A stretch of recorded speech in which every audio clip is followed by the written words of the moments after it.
room. A person is dead after a fiery crash on I-264. This happened around 1 o'clock this morning near the Bardstown Road exit.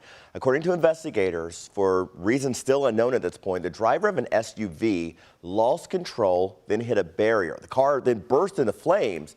The driver died on the scene. 6 lanes were blocked off, but we've learned that they have now reopened. And getting back to some of our biggest stories of the day happening today, a Bullitt County mother is expected in court charged with killing her 2 young children.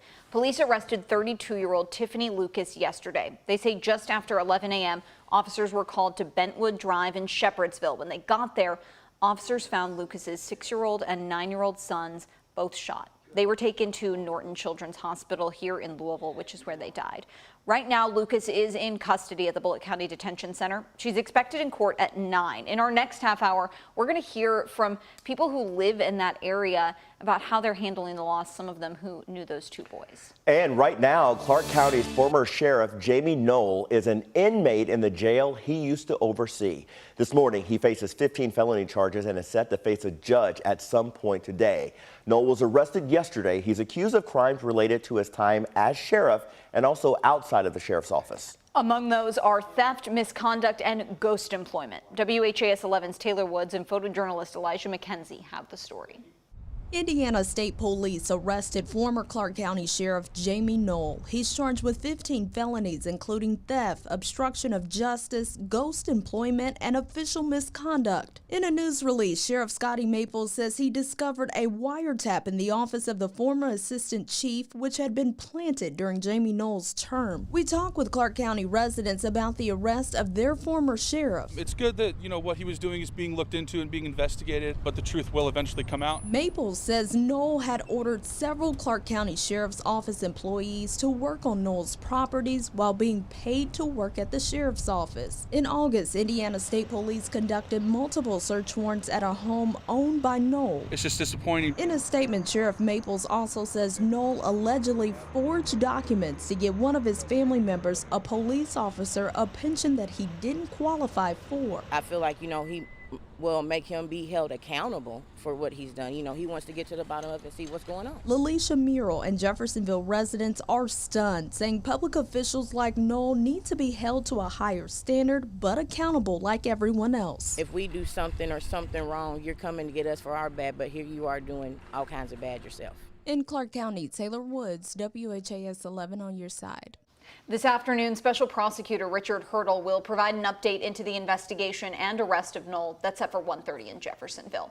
The former sheriff's tenure has been surrounded by controversy.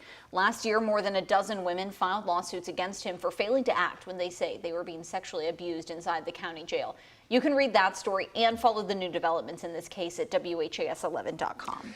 The trial is now in the hands of the defense team. Starting today, Brett Hankinson's attorneys will begin calling their own witnesses to the stand to defend the former LMPD officer. But just before prosecutors rested their case yesterday, jurors traveled to the apartment where Breonna Taylor was killed. That trip was actually a request from Hankinson himself. He wanted jurors to see what he saw in person that night in March of 2020. Now, the defense argues Hankinson had a line of sight through the gaps in the window when fired at the sound of a rifle. However, on the stand, former SWAT commander Dale Massey said he assumed the bullet holes in the window came from inside the apartment, not outside. Massey also said he was shocked to see Hankinson taking credit for them, noting it's against police training to fire blindly. Now, as the defense takes over the case, it's important to remember here that as a defendant, Hankinson is protected by the U.S. Constitution. He doesn't have to say a thing, doesn't have to prove a thing. That responsibility lies solely on prosecutors. Metro Police are looking for leads in the death of a woman in Okolona. This happened just after 7 last night on Greenbridge Way off of Jefferson Boulevard. Officers arrived to find a woman with multiple blunt force injuries. She later died at a local hospital. Investigators believe her injuries were the result of a domestic incident. As of right now, there are no arrests, so if you have any information, Metro Police want to hear from you. 574 LMPD.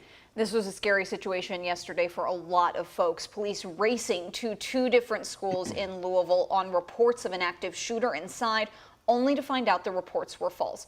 We've learned DuPont Manual High School and Olmsted Academy North were the targets of swatting calls yesterday. Louisville Metro Police confirmed the all clear at both schools within minutes of those reports. No Middle was also locked down because of its proximity to Manual. Some parents went to the schools nervously waiting until they were allowed to pick up their children, and the kids were understandably scared too.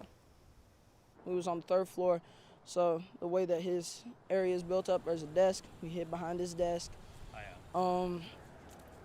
Kids was crying, upset, which makes sense. That is the worst nightmare to hear.